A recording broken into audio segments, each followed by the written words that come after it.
Hello everyone. आज की कहानी है सास का धमाकेदार जवाब। माँ, पापा, बेटे बहू के जाते ही घर को हॉस्टल बना दिया। आखिर आपने यह सब किससे पूछकर किया? और माँ, पापा इस उम्र में सठिया गए हैं मगर आपने भी उन्हें नहीं रोका। लड़कियों को कमरा किराए पर दे दिया। फिर रीमा भी गुस्से में चिल्लाते हुए बोली, मेरा कमरा इन लड़कियों को दे दिया? मेरा सारा सामान कहाँ है? माँ जी, घर में छोटी मोटी लड़ाई होती रहती है मगर कोई ऐसे अपने बेटे बहू को अपमानित करता है। अब आप ही बताइए, हम लोग कहाँ जाएंगे? और दूसरी बात, यह घर आपके बेटे का है। आपने हमसे बिना पूछे सब डिसीजन कैसे ले लिया? रीमा तिलमिलाते हुए बोली। आराम से चाय का कप टेबल पर रखते हुए रीमा के ससुर सुनील यादव जी बोले, कौन सा घर? किसका घर? तुम लोग किस हक की बात कर रहे हो? और मुझे कुछ भी करना है उसके लिए तुम लोगों से पूछने की जरूरत है? मुझे नहीं लगता। और फिर जो तुम दोनों करना चाहते थे वो मैंने कर दिया। बस फर्क इतना है, इस घर से हम दोनों जाने वाले थे, अब तुम दोनों चलते बनो। अपने पिता के मुंह से ऐसी बातें सुनते ही दोनों का मुंह खुला का खुला रह गया।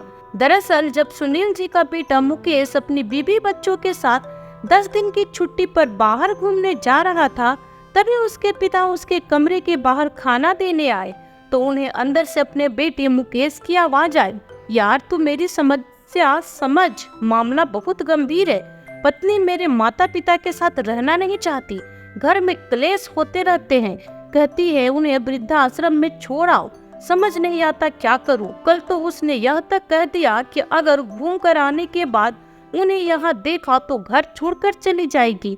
अब तू ही बता मैं क्या करूं? तभी उसका दोस्त बोला, अरे यार, यह तो आजकल के आए दिन के नाटक है। जवान लोग बूढ़े लोगों के साथ रहना ही नहीं चाहते।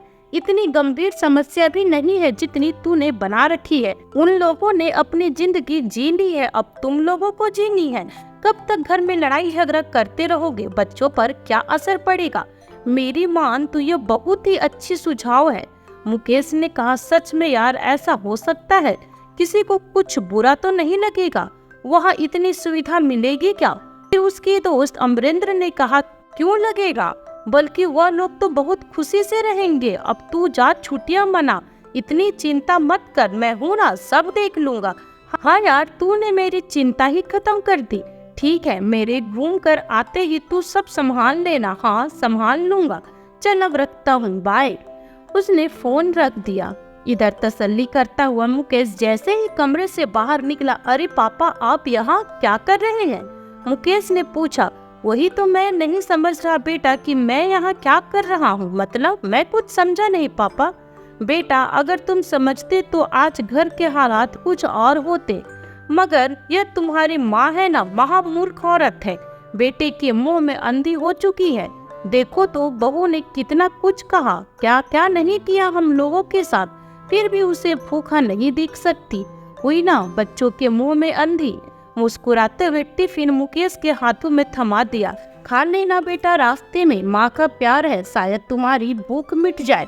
वैसे तो आजकल सब इतने भूखे हो गए हैं कि उन्हें खाना, रुपया, पैसा, मकान, जमीन, जायदाद, खेत खलिहान सब कुछ मिल जाए, फिर भी उनकी भूख खत्म नहीं होती। पापा, ये क्या पहेलियां बुझा रहे हैं? मुझे देर हो रही है, मैं निकलता हूँ, बोलकर मुकेश वहाँ से चला गया। अपने बेटे के मुंह से वृद्धाश्रम की बात सुनकर सुनील जी को एक जोरदार झटका लगा। उन्होंने सारी बात अपनी पत्नी मैनावती जी को बताया। उन्हें तो अपने पति के इस बात पर यकीन ही नहीं हो रहा था, क्योंकि अभी 6 महीने पहले ही तो बेटे बहू उन लोगों को गांव से लेने के लिए उनकी गांव जाकर कितने प्यार और सम्मान से उन्हें शहर लेकर आए थे। उनका बेटा शहर में एक छोटे से किराए के घर में रहता था, तो उसके पिता ने उसे अपने गांव के घर और जमीन सब बेचकर शहर में एक घर खरीद कर दिया। उनके बेटे और बहू गांव जाकर अपने सास ससुर से बहुत विनती करते हैं कि आप दोनों हमारे साथ शहर चलकर रहिए। अब आपकी उम्र हो चुकी है, हम आपकी पूरी सेवा करना चाहते हैं। वहाँ बच्चों के साथ आप दोनों का बुढ़ापा अच्छे से बीतेगा। तब सुनील जी ने अपने बेटे से पूछा, शहर में तुम्हारा कितने कमरे का घर है? बेटी ने कहा 2 कमरा है, उसमें से भी एक कमरे में किचन है। तब सुनील जी ने अपने बेटे बहू पोते पोती के साथ रहने के लिए अपना गांव का सारा घर जमीन सब बेचकर शहर में एक घर खरीद दिया। फिर अगले ही दिन सब कुछ बेचकर मुकेश सभी लोगों को लेकर शहर आ गया। सब बहुत बढ़िया चल रहा था। रीमा अपने सास ससुर की खूब सेवा करती। कभी बाहर जाना होता तो बच्चों को उनके भरोसे छोड़कर निश्चिंत होकर चली जाती। मगर धीरे धीरे घर का सारा कामकाज मैनावती जी के कंधों पर आ गया। इतने बड़े घर की साफ सफाई, बच्चों के टिफिन, उनके देखभाल करना उनके लिए थोड़ा मुश्किल होने लगा।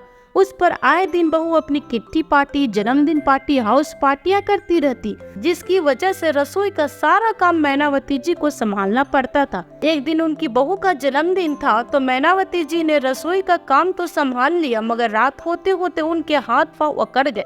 जैसे तैसे रात का खाना खाया और सोचा रसोई की साफ सफाई और बर्तन सुबह कर लेंगी, मगर सुबह तक उन्हें बहुत तेज बुखार आ गई। रीमा को जैसे जी पता चला कि सास बीमार है तो उनकी देखभाल करने के बजाय अपने सहेलियों के संग घूमने फिरने निकल गई। बच्चों के लिए बाजार से खाना ऑर्डर कर देती है। बड़ी मुश्किल से सुनील जी ने मैनावती जी के लिए खिचड़ी बनाई और उन्हें दवा दी। 2 दिन बाद मैनावती जी की तबीयत थोड़ी ठीक हुई तो वो उठकर काम करने लगे। तब सुनील जी उनका हाथ पकड़कर बोले, बस करो भाग्यवान, अब इस उम्र में तुमसे यह सब नहीं होता। मैं देखता हूँ क्या कर सकता हूँ। आज आने दो मुकेश को, दोनों से बात करूँगा। जब मुकेश और रीमा घर आए तब अपने बेटे बहू से उन्होंने कहा, बेटा क्यों ना साफ सफाई के लिए काम वाली बाई लगा ली जाए, क्योंकि अब तुम्हारी माँ से इतना काम नहीं होता। यह सुनते ही रीमा और मुकेश बोले, कभी तबीयत खराब हो जाती है, इसके लिए हम घर के नियम नहीं बदल सकते हैं, और मेरी इतनी सैलरी भी नहीं आती कि मैं एक काम वाली का खर्च उठा सकूं। इतनी है कि घर खर्च निकल जाए। अब बाई को देने के लिए रुपए कहाँ से आएगा। रीमा और माँ मिलकर घर संभाल रही है तो उन्हें संभालने दीजिए, आप बस आराम कीजिए। मगर सुनील जी जानते थे कि बहू तो किसी काम को हाथ लगाती ही नहीं, और मैना जी कई दिनों से बीमार होकर भी काम काज में लगी है। बेटा मैंने तेरे लिए इतना किया, तू अपने माँ के लिए एक काम वाले की व्यवस्था तो कर ही सकता है। रीमा बहू को तो पार्टियों से फुर्सत नहीं है, और फिर तू घर में रोज नया सामान लेकर आता है। कल की बात देख लो, तुमने बहू को उसके जन्मदिन पर नया सोने का हार सेट लाकर पहनाया। यह सब देखकर मुझे नहीं लगता कि पैसों की कोई तंगी चल रही है। तभी बहू तमतमाते हुए बोली, हद करते हैं पिताजी, अब आप अपने घर में अपने बच्चों को ही नजर लगा रहे हैं। फिर आप दोनों दिन भर करते क्या है, मुफ्त का खाना खाते हैं, थोड़ा हाथ पांव चला लोगे, ये अपने पोते पोती को संभाल लेंगे तो घिस नहीं जाएंगे। बात बहुत बढ़ गई। सुनील जी को सहन न हुआ और गुस्से में बोले, तुम्हारी हिम्मत कैसी हुई मुझसे इस तरह की बात करने की। भूलो मत, मेरी वजह से आज तुम इतने बड़े घर की मालकिन बनी हो। कोई एहसान नहीं किया पिताजी आपने। हर माँ बाप अपने बच्चों के लिए करते हैं। आखिर घर अपने बेटे के लिए खरीदा है, वो भी इतने सालों बाद तरपा कर अब जाकर हम तसल्ली से जी रहे हैं, तो आपको चैन नहीं पड़ रहा। और माँ जी गांव में अकेले ही तो सारा काम करती थी ना, अब शहर आते ही उन्हें नौकर चाहिए। तभी मुकेश चिल्लाया, आप लोग झगड़ा मत कीजिए, अड़ोस पड़ोस के लोग सुन रहे होंगे। पापा मैं कुछ करता हूँ, आप अपने कमरे में आराम कीजिए। बेटे की बात सुन सुनील जी और मैनावती जी दोनों अपने कमरे में चले गए। तब मुकेश रीमा का हाथ खींचते हुए उसे कमरे में ले गया और जोर से बोला, शर्म नहीं आती तुम्हें, किस तरीके की बात करती हो। उन्हीं की वजह से तो इतना बड़ा घर मिला है, वरना चप्पल घिस कर पैरों में घाव बन गए थे।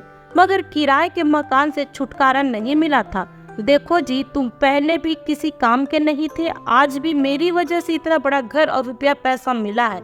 मैं तो जैसी थी वैसी ही हूँ और रहूंगी, तो कोई मुझे पार्टियों में आने जाने से नहीं रोक सकता। अगर कुछ करना है तो अपने माँ पिताजी को वापस गांव भेज दो। किस मुंह से भेजूं, सब कुछ तो बेचकर यहाँ आ गए हैं, अब क्या झोपड़ी बनाकर रहेंगे।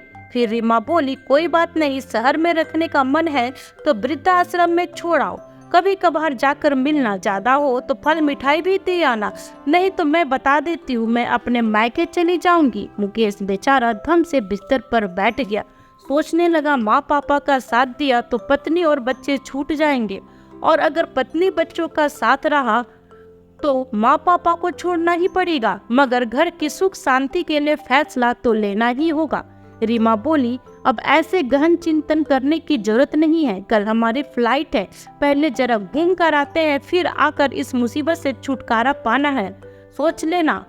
कि रीमा तुम ही सोचो, वे लोग वृद्ध आश्रम में कैसे रह पाएंगे, तुम थोड़ा एडजस्ट कर लो, अच्छा रहेगा। सोचो उनके यहाँ रहने से कितने फायदे हैं, तुम बच्चों को छोड़कर कितने निश्चिंत से घूमने फिरने पार्टी करने जा सकती हो, साफ सफाई बागवानी की चिंता नहीं होती है, और माँ बढ़िया बढ़िया खाना बनाती है, मुझे तुम्हें परेशान नहीं करना पड़ता। बच्चे स्कूल से आते हैं, उन्हें दादा दादी का प्यार मिल जाता है, और जब कभी हमें घूमने जाना हो तो घर में ताला भी नहीं लगाना पड़ता।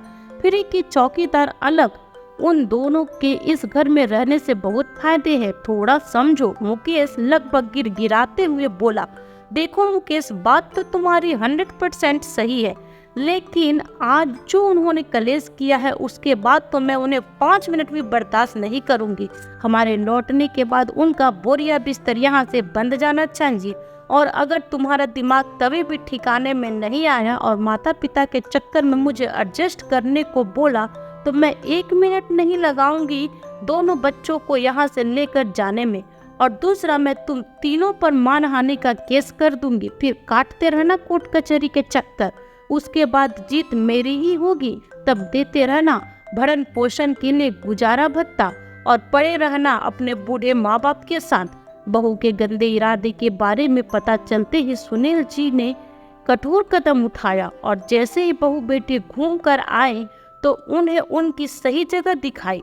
फिर रीमा भी कहाँ पीछे रहने वाली थी, तपाक से बोली, यह घर तो मेरे पति का है, आप किस हक से इसे किराए पर चढ़ा सकते हैं। बहू शायद तुम भूल गई हो, यह घर तुम्हारी सास मैनावती देवी के नाम पर लिया गया है, पूछो अपने पति से। टैक्स बचाने के चक्कर में उसने महिला सीनियर सिटीजन के नाम पर रजिस्ट्री करवाई थी, पैसे बचाने थे इसे, उसी चक्कर में बड़ी भूल कर दी, मगर इसके भूल हमारे लिए अच्छी साबित हुई। मगर पिताजी आप भूल रहे हैं, पिता की प्रॉपर्टी में बेटी का पूरा अधिकार होता है, हम कोर्ट कचहरी कर आपसे अपना हक लेकर रहेंगे। तब सुनील जी ने कहा, आगे की सारी बात वकील साहब तुम्हें बताएंगे। इतने में वकील और उनके गांव के खास दोस्त रामकिशन जी वहां पहुंच गए। वकील साहब बोले, कानूनन इस घर पर तुम्हारा कोई हक नहीं है, क्योंकि इस घर में लगा सारा पैसा सुनील जी की घर और खेत का लगा है, जिसके गवाह खुद रामकिशन जी है, जिन्होंने खेत की जमीन खरीदी है। तो जो कुछ भी है सब सुनील जी का है, और उनकी मर्जी के बगैर तुम्हें फूटी कौड़ी नहीं मिल सकती। करते रहो लाख कोर्ट केस। सारी बाजी हाथ से जाते हुए देख रीमा गिरगिट की तरह रंग बदलती हुई बोली, माँ पिताजी, आखिर गलती तो बच्चों से ही होती है, बड़ों का फर्ज है उनकी गलती पर उन्हें समझाए, उन्हें डांटे, मगर इस तरह घर से बेघर कर देना गलत है। कुछ नहीं तो आप अपने पोते पोती के बारे में सोचे, क्या करेंगे, कहाँ जाएंगे बेचारे। पापा, छोटे मोटे झगड़े आखिर किस घर में नहीं होते, उन्हें सुलझाना चाहिए, ना कि दूसरों को बुलाकर घर में तमाशा करना चाहिए। आज तक चुप रहने वाली मैनावती जी बोल पड़ी, वाह बेटा, तेरी नसीहत सुनकर तो मैं बहुत खुश हुई, कम से कम तुझ में इतनी अक्ल तो है। आज जान गए कि बाहर वाले और घर वाले में क्या फर्क होता है, लेकिन अब तुम मेरी नसीहत सुन। अपने बेटे बहू पर यकीन करके मैंने दुनिया की सबसे बड़ी गलती की, तुम लोगों पर इतना भरोसा किया, सब कुछ तुम पर वार दिया, तुम्हारे पिताजी से भी लड़ाई की, हर बार यही कहती रही, शांति बनाए रखो, घर का मामला है, सुलझ जाएगा, मगर तुमने तो हमें वृद्ध आश्रम भेजने का पूरा इंतजाम कर लिया था। तभी मुकेश और रीमा एक दूसरे की शक्ल देखने लगे। तब सुनील जी बोले, घबराओ मत बेटा, यह बात तो मैंने उसी दिन सुन ली थी जिस दिन तुम मनाने के लिए निकल रहे थे। चाहता तो मैं उसी दिन तुम दोनों को घर से बाहर निकाल देता, लेकिन तुम मुझे आश्चर्यचकित करते उससे पहले ही मैंने तुम्हें हैरान कर डाला। अब तुम ज्यादा देर मत करो, तुम्हारा सामान स्टोर रूम में पड़ा है, फटाफट उठाओ और चलती बनो। मगर पापा मैं कहाँ जाऊँगा? बेटा इसकी चिंता तब करनी चाहिए थी जब तुमने बूढ़े माँ बाप को घर से निकालने का सोच रहे थे। बेटा अगर ऐसा होता तो मैं भी तुम्हारे दादा दादी को निकाल देता, मगर मैंने तो उम्र भर उनकी सेवा की, यह सब तुमने अपनी आंखों से देखा था, फिर तुम ऐसा कैसे कर सकते हो? चलो मान लेते हैं तुम्हें अलग रहना था तो साफ साफ बता देते, हम लोग अपना इंतजाम कहीं और कर लेते, मगर इस तरह हमें घर से बेघर करने के तरीके तुम्हें नहीं आजमाने चाहिए थे। अब इसकी सजा तो तुम्हें मिलेगी। माँ आप ही समझाओ ना पापा को, मेरे पास इतना पैसा भी नहीं है कि मैं 1 महीने का किराया दे सकूं, जो था सब खर्च कर दिया। बेटा यह सब पहले सोचना चाहिए था। बहू केस तो मैं करूंगी तुम पर, वकील साहब फटाफट केस बनाइए। बेटा बहू द्वारा घर से निकाल देने की साजिश, हमारे पैसों से प्लॉट गहने खरीदे गए, छुट्टियां मनाई गई, सारा पैसा वसूल करना है। कीजिए बहू बेटे पर मानहानि का दावा। अपनी सास के मुंह से ऐसी धमाकेदार जवाब सुनकर रीमा के मुंह में कोई शब्द न बचे। हर बात पर कोर्ट कचहरी की धमकी देती थी। आज बहू को सास के मुंह से वही सब सुन उसे एहसास हुआ कि कितनी गलती करती थी। पैसे और गहने के लालच में इतनी अंधी हो गई थी कि बूढ़े सास ससुर को मोहरा बनाकर इस्तेमाल कर रही थी। पैसों के लिए गांव से लाए और शहर लाकर नौकरों से भी बुरा बर्ताव किया। इतने से भी जब मन नहीं भरा तो दोनों को वृद्धाश्रम भेजने की योजना बना डाली। तभी रीमा हाथ जोड़कर अपने सास ससुर से बोली, माँ जी पिताजी आपने जो किया अच्छा किया, हम इसी लायक है, मगर अब मैं अपनी भूल सुधारने की कोशिश करूंगी। सिर्फ इसलिए नहीं कि मुझे रुपया पैसा चाहिए, बल्कि इसलिए कि देवता समान सास ससुर का दिल दुखाने का प्रायश्चित करना है। सुनील जी और मैनावती जी दोनों दोबारा अपने बेटे बहू की बातों में नहीं आना चाहते थे।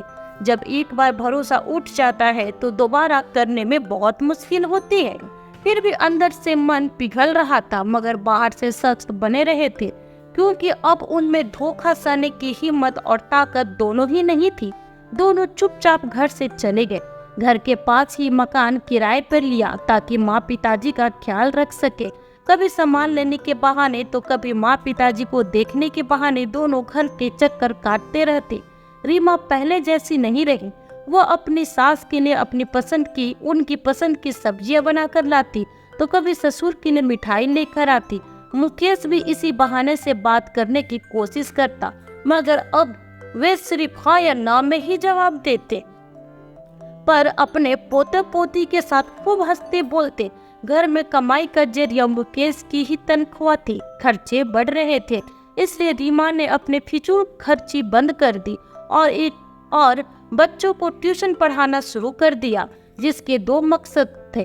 पहला तो कमाई और दूसरा माँ पिताजी के घर पर निगरानी। उसे अच्छे से पता था कि वे लोग कभी आगे से बुलाएंगे नहीं, मगर रीमा और मुकेश जानते थे कि अब सुनील जी की तबीयत थोड़ी खराब रहती है, उनका ध्यान रखना जरूरी हो गया था।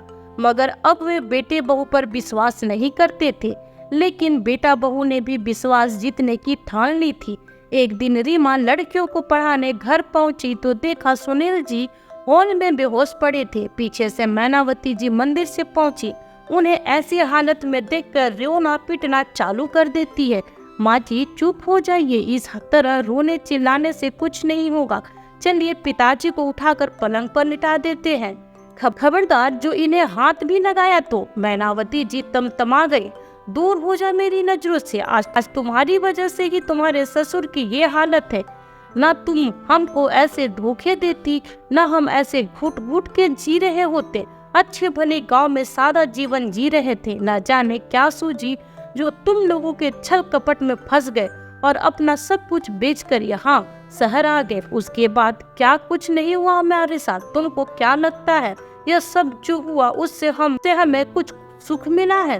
पहले जो मैनावती जी अपने बहू पर जान छिड़कती थी, आज वही उसे कोसे जा रही थी, जिससे रीमा को बहुत आत्मग्लानि हो रही थी। कहीं न कहीं वही इन सब घटनाओं का मुख्य कारण थी। माँ जी मैं आपकी हर एक बात मानूंगी, आप कहेंगी तो मैं कभी अपना शक्ल नहीं दिखाऊंगी, मगर अभी पिताजी को डॉक्टर की जांच की बहुत जरूरत है। शायद इन्हें दिल का दौरा पड़ा है, इसलिए पहले हम इन्हें हॉस्पिटल लेकर चलते हैं। मगर मैनावती जी तो जैसे पति की हालत देख पगला सी गई थी। उन पर रीमा के किसी बात का असर नहीं हो रहा था। रीमा ने तुरंत एम्बुलेंस और मुकेश को फोन किया। मुकेश को आने में देर लगी, मगर तब तक एम्बुलेंस आ गई। उसने फटाफट सुनील जी को हॉस्पिटल पहुंचाया। डॉक्टर से बात करना, इलाज के लिए दवा, अस्पताल में भागा दौड़ी सब कुछ करती रही। तभी मुकेश दूर से लौट कर आया। यह सब क्या हो गया? रीमा कुछ बोलती उससे पहले मैनावती जी चिल्लाना शुरू कर देती है। यह सब तेरी और तेरी बीवी की वजह से हुआ है। हमारा सब कुछ तो लूट लिया तुम लोगों ने, अब हमारी जान भी लोगी।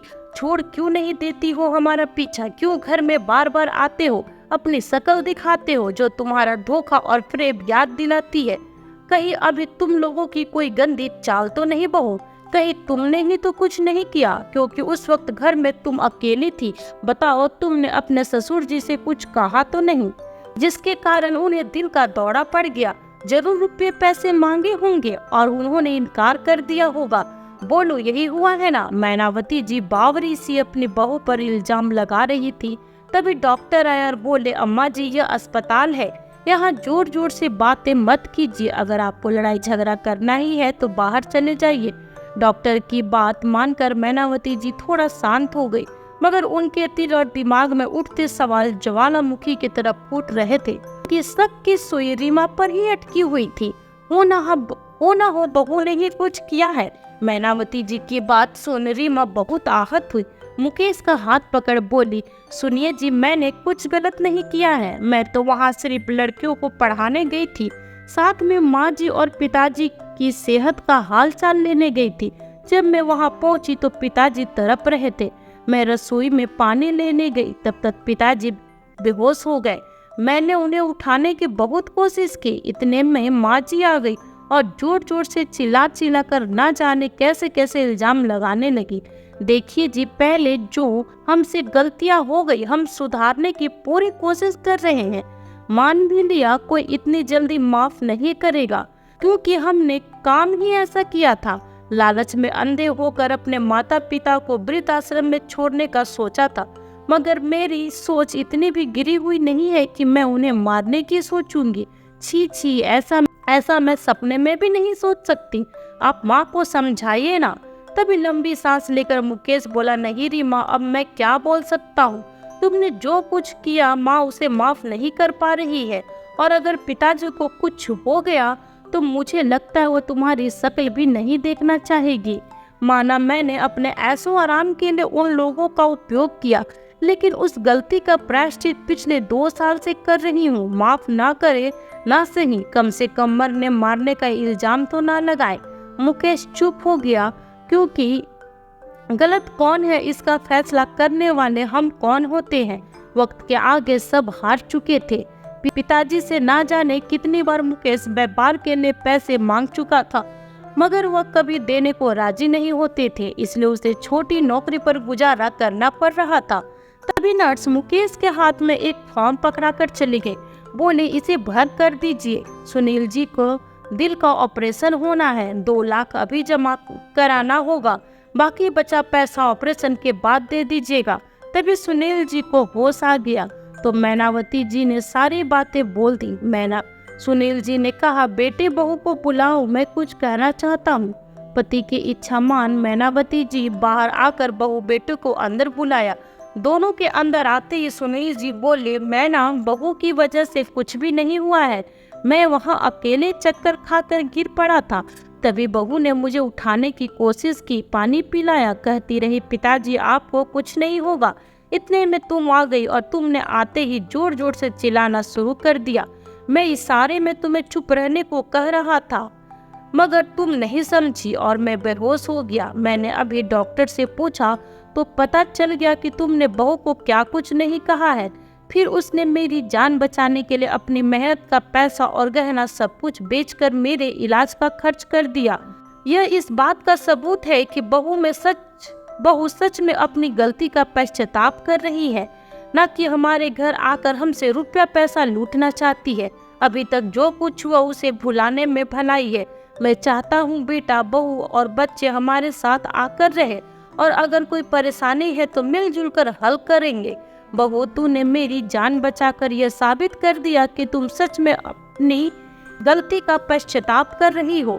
तो बेटा, मैंने तुम्हें माफ किया। सुनील जी की बात सुन मैनावती जी बोली, रीमा बहू, मुझे माफ कर दो। मैं भी ना जाने क्या का इल्जाम तुझ पर लगाती रही, मगर तू चुपचाप सब सह गई, क्यों कुछ नहीं बोली। सच में बहू, मैं अपने किए हुए पर बहुत शर्मिंदा हूँ। माँ जी, आप मुझसे माफी मत मांगिए। गलती तो मैंने की थी, जिसकी सजा मैं भुगत रही थी। अगर आपने और पिताजी ने मुझे मौका दिया तो मैं आप लोगों की खूब सेवा करूंगी। आप बस बैठे बैठे हुक्म दीजिएगा। मैनावती जी मुस्कुराकर बोली, अंत भला तो सब भला। अब परिवार खुशी खुशी एक साथ जीवन व्यतीत कर रहा था। तो दोस्तों, कैसी लगी आपको आज की कहानी? कमेंट करके जरूर बताइएगा। साथ ही लाइक एंड शेयर करना बिल्कुल न भूलें। फिर मिलती हूँ आपसे न्यू वीडियो में एक नई कहानी के साथ। तब तक अपना ख्याल रखिए और स्वस्थ रहे। Bye bye.